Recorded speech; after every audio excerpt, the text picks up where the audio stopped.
کله چې په پښتنو کې د یو چا لور ژوند د خسرګنۍ کره تریخي د میړه سره ژوند تریخي نو بیا دوی تصمیم ونیسي چې د نجلۍ راولي و خپل کور ته نو پلار و مور او وروڼه اولین خبره چې کوي وایي د دا سړي اولادونه مه راولئ دا کور ته اولادونه یې ده ته پرېږدئ چې دی په د اولادو پرې اریان سي زموږ د ښځې په قدر پوه سي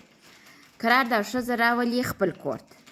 اولادونه د پلار سره پاته سي یا هم د نجلۍ د خسرګنۍ کره پاته سي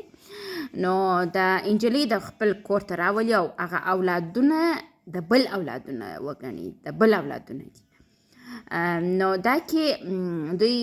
د مور او د اولادو جدایي راسي یعنې هغه سړی چې ستا د لور په قدر پوه نه سو کله چې دا په کور کې وه اشپزي یې ورته کول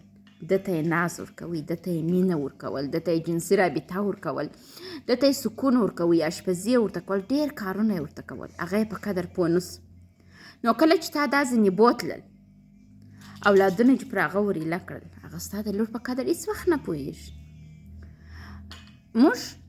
افغانان ټوله داسې نه یو برعکس په افغانستان کې داسې کورنۍ هم شته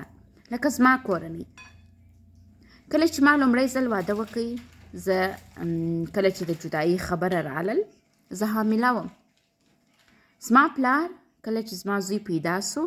هغه یې نه دی یاد کړی چې دا زما د لور زوی دی زما دریم زوی پیدا سو 2 زامن یې درلودل دریم زوی مې پیدا سو او تر نن ورځې پورې چې څه رقم زما زوی زما سره لوی سو زه خپله کوچنۍ نجلۍ وم هغه وخت زوی مې را سره لوی سو اوس ما زوی دا دی زما سره په قد کې یو شی دی زه اوس زما زوی د خور او د ورور په رقم روابط لرو زما زوی زما د پلار په کور کې زما ورور دی زما کشر ورور دی مثلا ما د یخچال څخه ایسکریم راواخیستی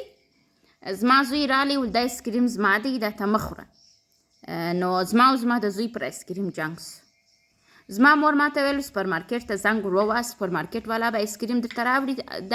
هغه ته وخوره دی به دا وخوري مال دا ایسکریم زما دی هغه ول دا ایسکریم زما دی او ایسکریم هم دواړه وانیلا ایسکریم و غټ فامیلي پر 90 خونه وه چې دا زما دی دا ستا دی او زما او د ده پر دا جنګ و تقریبا نیم ساعت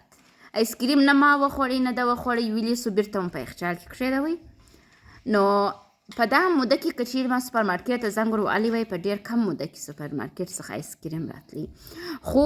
ما ته په کور کې هېڅ وخت دا احساس نه دی راکول سوی چې دا زوی تا د بل چا د کوره راوستلی او دا مسؤلیت یې خپله اخله او پر موږ یې مه راغورځوه کورنۍ باید داسې لکه زما کورنۍ